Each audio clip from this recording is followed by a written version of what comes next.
En Génesis vamos a estar hablando capítulos 37 y del 39 al 50. Y también vamos a estar hablando allí en Hebreo 11:22. Pero como siempre, este es un mensaje.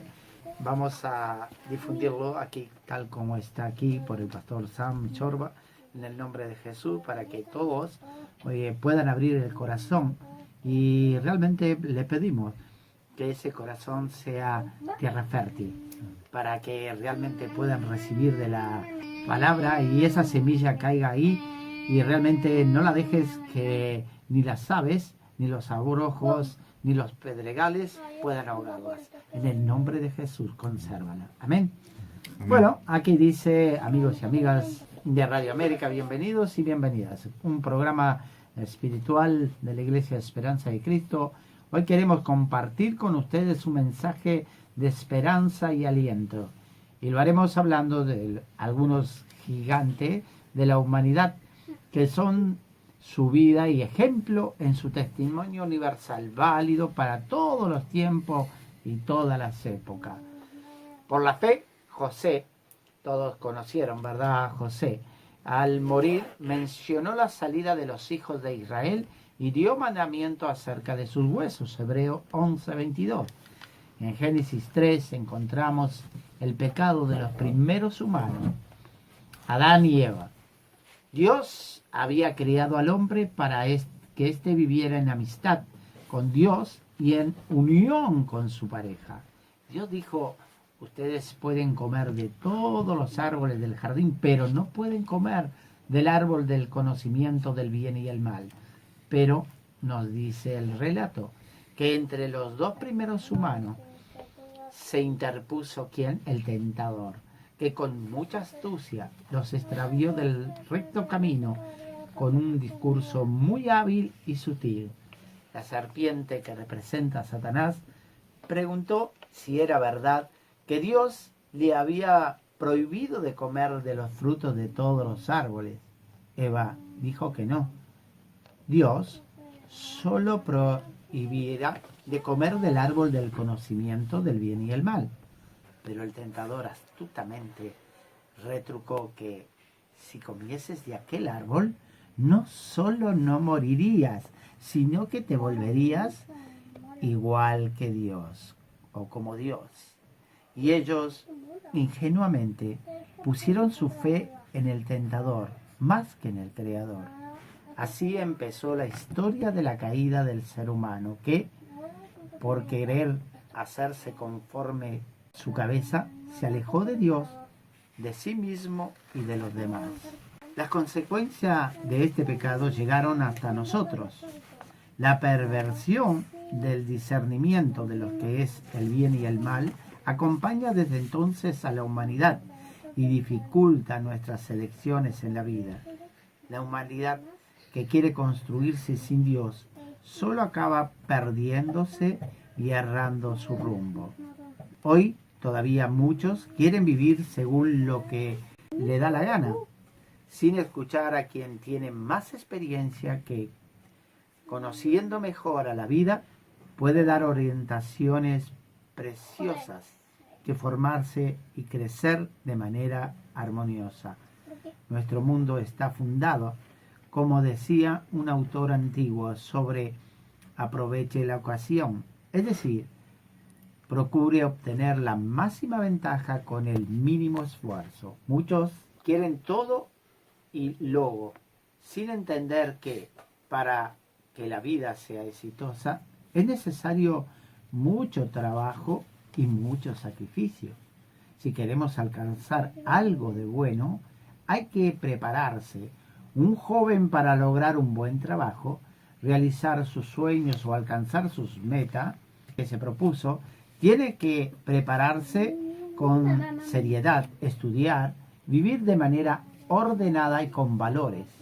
Proverbio 25:28 dice que, como ciudad sin defensa y sin muralla, es quien no sabe dominarse.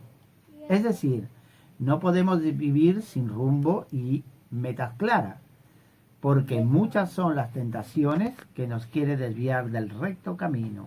Y si no estamos suficientemente esclarecidos, acabamos por perder el rumbo de lo que es importante para realizarnos como humanos. Todas las cosas tienen su tiempo y lugar, y hay que saber esperar los tiempos de maduración y crecimiento. Las dificultades que encontramos en la vida no pueden ser motivo para entrar en crisis y desistir de nuestro camino. Más bien, por el contrario, deben de que fortalecernos. Muchos son los ejemplos de personas que tuvieron muchos fracasos en su vida, pero no se detuvieron en ellos, sino que, por el contrario, los enfrentaron con confianza en Dios y en sí mismos y salieron victoriosos. Amén.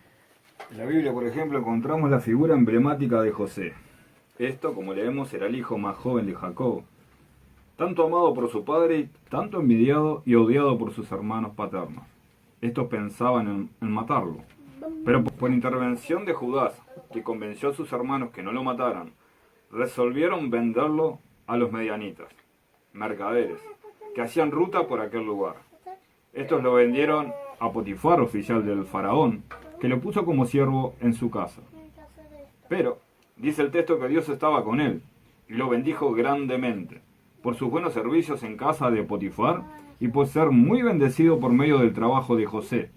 Esto lo hizo mayordomo y responsable de todo, dándole mucha confianza. Y José le agradeció trabajando con fidelidad. En Colosenses 3, 23, 24 nos dice, leemos, que lo que hagan, lo hagan todo de corazón como para el Señor y no para los hombres, sabiendo que del Señor recibirán la recompensa de la herencia, porque a Cristo el Señor sirven. Es exactamente lo que pasó con José, que estaba preocupado no en servir a los hombres, sino a Dios. Por eso supo resistir y discernir entre lo bueno y lo malo, entre el trabajo más importante y lo menos importante. Por esa disposición a orar conforme Dios, José supo resistir a la tentativa de la mujer de Potifar de acostarse con él. Este, por respeto a su amo y a Dios, se negó y resistió el acoso. Ella lo quería de cualquier manera y operó con mucha astucia para quedarse a solas con él y lograr su malo propósito. José, delante de tanta insistencia, resolvió huir del lugar, pero, saliendo apresurado, dejó su ropa en mano de la mujer que lo había agarrado. Y ésta, muy enojada por haber sido rechazada, lo denunció al marido, que lo echó en la cárcel. Pero Dios no lo abandonó. En la cárcel encontró el favor del jefe de esta, que lo puso como cuidador de todos los presos. Esto, para decir que en cualquier situación podemos sacar provecho. Hay que aprovechar cada momento de nuestra preciosa vida, porque todo, si confiamos en Dios y en nosotros mismos, puede concurrir para nuestro bien. José, en lugar de quejarse de su situación, él aprovechó para adquirir más experiencia acerca más a Dios y crecer en humanidad. Todas cosas que le serían más adelante de gran utilidad. En la cárcel recibió el don de interpretar los sueños, oficio de gran utilidad, cuando se encontrará con el faraón. Debemos recordar que en aquella cultura el don de adivinación era muy apreciado. José tiró provecho de este don. Cuando dos colaboradores del faraón fueron aprisionados por orden de su señor por no haber cumplido con sus obligaciones. Uno era el copero, uno de los ministros de alta posición y el otro el panadero. Estando junto en la cárcel, José los ayudó interpretando sus sueños. Al panadero lo mataron en la cárcel según José había previsto, por haber hecho mal su trabajo, cuando, todavía, estaba junto del faraón. Pero el copero recuperó su trabajo. Cuando éste salió de la cárcel se olvidó por 2 años de José, aunque éste le había pedido que se acordara de él. Los hombres pueden olvidarse, pero Dios nunca se olvida de sus fieles. Por eso cuando el faraón tuvo un sueño y buscaba a alguien para que pudiera interpretarlo, el copero se acordó de José. Fue el comienzo de su fortuna. Llamado delante del faraón con su experiencia e humildad, virtudes que había adquirido en los longos años de destierro y de cárcel, interpretó el sueño del faraón con la ayuda de Dios. El sueño decía que el país de Egipto iba a tener 7 años de gran abundancia y enseguida 7 años de hambre.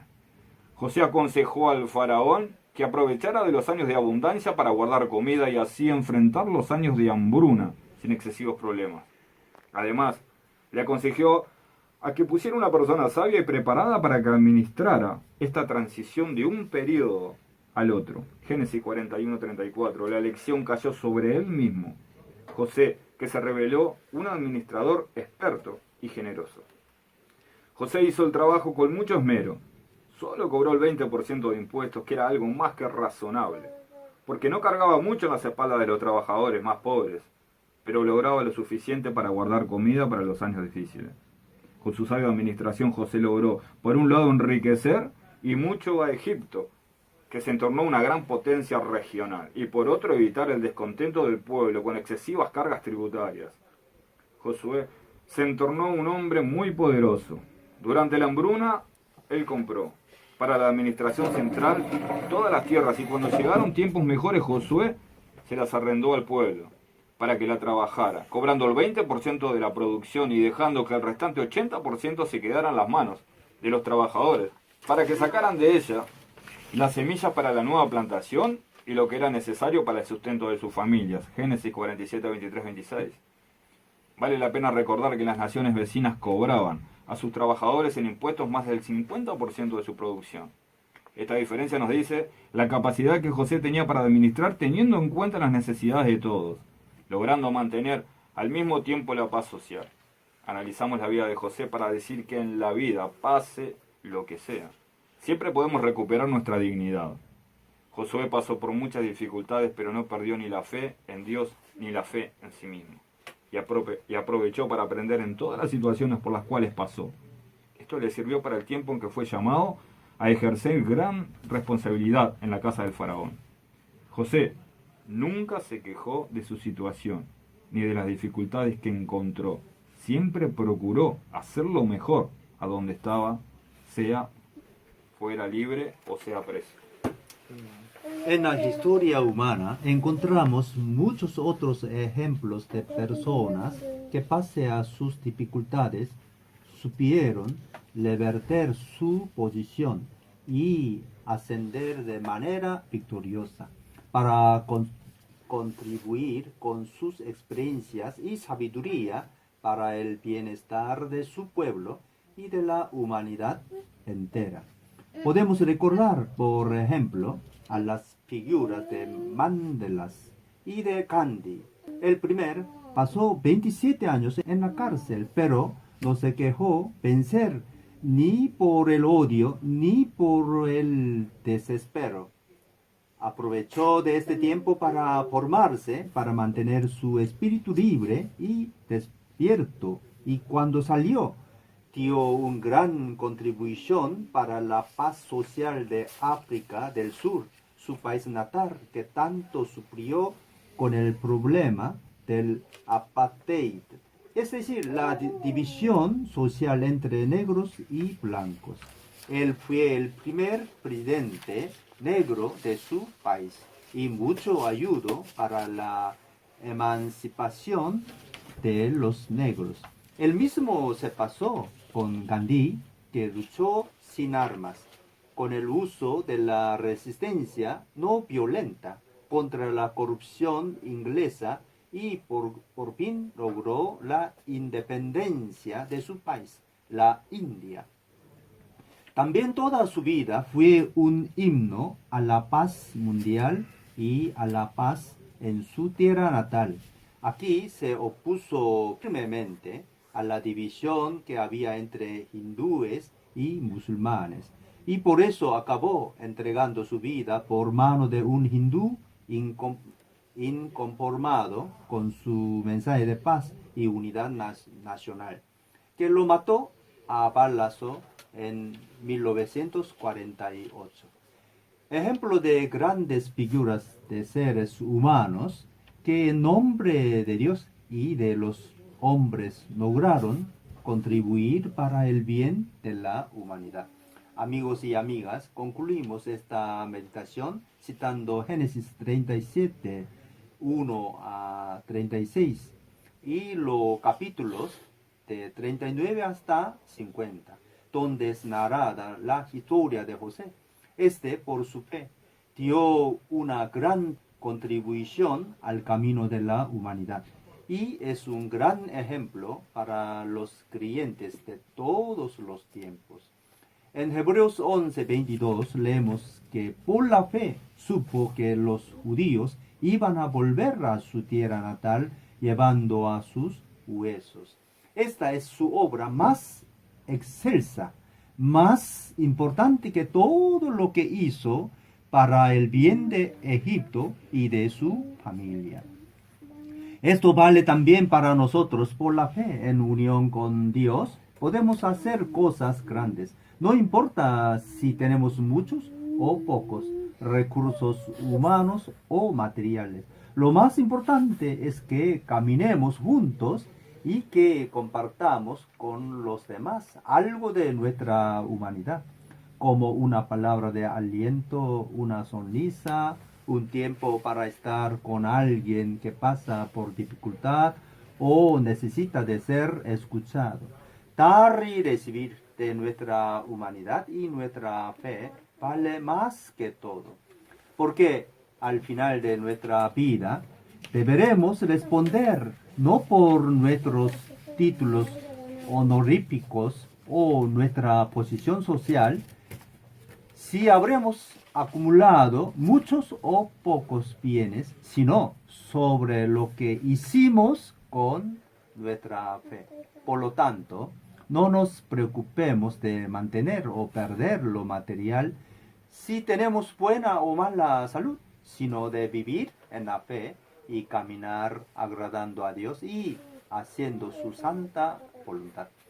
El ejemplo de José de Egipto, Mandela y Gandhi y otras figuras notables que conocemos nos dice que nunca debemos darnos por vencidos, sabiendo que Dios está con nosotros y siempre tenemos la posibilidad de aprovechar de cualquiera situaciones que vienen a nuestra vida.